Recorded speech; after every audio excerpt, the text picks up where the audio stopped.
The Brigade was the most powerful faction the server had yet seen, comprising of the three leading alliances in the galaxy, Disavowed, Animal House, and the Order of Andross. Several weeks ago, the Brigade, still in its infancy, developed its first few serious problems. Animal House member, Stewart, took issue with statements made by the Order's Big Bro Andross. Reports indicate that Governor Stewart cut ties to the Animal House Alliance and began a personal war against Big Bro Andross Holdings, in addition to destroying the Brigade communications array he had set up himself. Both alliances scrambled to figure out what happened after the casualty reports and confused demands for information flooded in from the Order of Andross. Days after the event, Animal House leadership welcomed back their governor, citing the fact that they would not abandon family even after regrettable actions taken as a result of extreme frustration. The Order of Andross leadership saw this action as evidence of a plot against him, and subsequently launched a full-scale invasion of an Animal House fortress. Sources also indicate that Big Bro Andross, commander of the Order of Andross, ignored diplomatic communications from Disavowed leadership.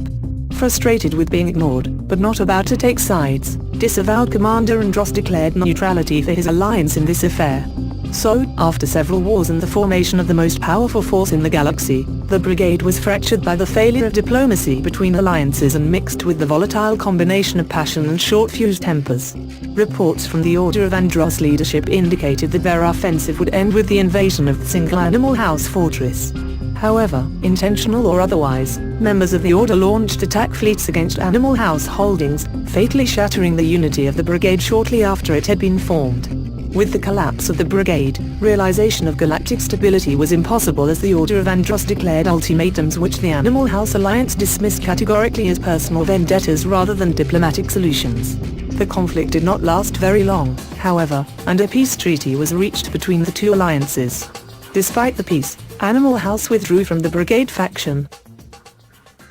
This peace was to be short-lived. Military lockdown on Stargates resumed as Disavowed forces launched sudden attacks against Animal House holdings. Inquiries to the Disavowed leadership showed that they moved against Animal House in a preemptive attack. Andross, leader of Disavowed, cited the creation of a group named the Anti-Andross Coalition formed by the Animal House Alliance, and that it was reaching out to the other alliances in the galaxy. After being allies to Animal House through 4 previous wars, including remaining neutral during an in-house war between Animal House and the Order of Andross, Disavowed leadership shows their actions against a long-standing ally without any diplomatic inquest. Animal House representatives were outraged and frustrated by Disavowed's actions, citing the very long-standing good relations and peace treaties in the past. An Animal House representative was reached for comment. I couldn't believe Disavowed thought our coalition was targeted at their leader specifically, our longtime friend and ally through many wars, rather than the alliance we had just fought a little while ago called the Order of Andross. During the war initiated by Disavowed, the Order of Andross also joined in against Animal House. No other alliances initiated combat against either side of the new conflict. Standing alone against twice as many forces, Animal House abandoned standard warfare tactics and instead chose to adopt a new strategy, guerrilla warfare. Withdrawing from their fortresses and maintaining minimal planetary defenses, the new campaign of continual and relentless hit-and-run tactics seemed to frustrate the two Brigade factions.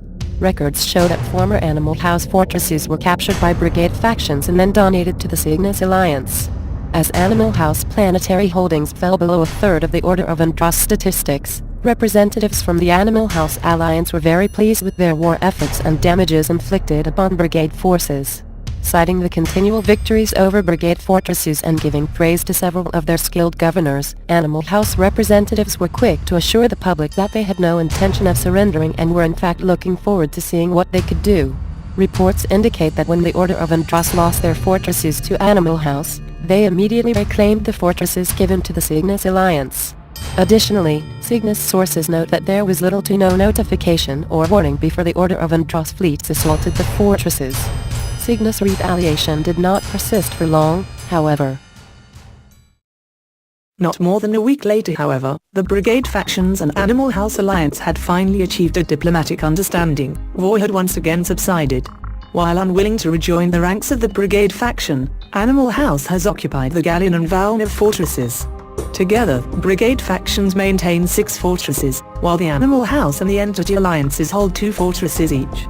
Critics on all sides were once again surprised by the short duration of the war. However, commerce and civilian populations were quite relieved. Local Stargate travel resumed as military lockdowns were lifted. In larger Alliance political news, disavowed Commander Andros took a short leave of absence earlier. GU1 assumed leadership roles during this period, but Andros did not leave his post for long. Governor Bernhard has taken command of the Cygnus Alliance. Governor Skold was elevated to commander status of the White Knights. Broadcast from any recruitment station in your area, several alliances are still looking for able pilots and governors to join their ranks. A new alliance has recently formed in the galaxy, headed by Governor Sonic Osh. The Black Dragons have opened their recruitment stations. Under the direction of Darkling, the entity is currently looking for talented governors who have demonstrated their control over at least one more system beyond their home star. The Apex Predators, led by Governor Azaleen, stand ready to assist governors looking for a home. This has been your Galactic News broadcast. Good hunting.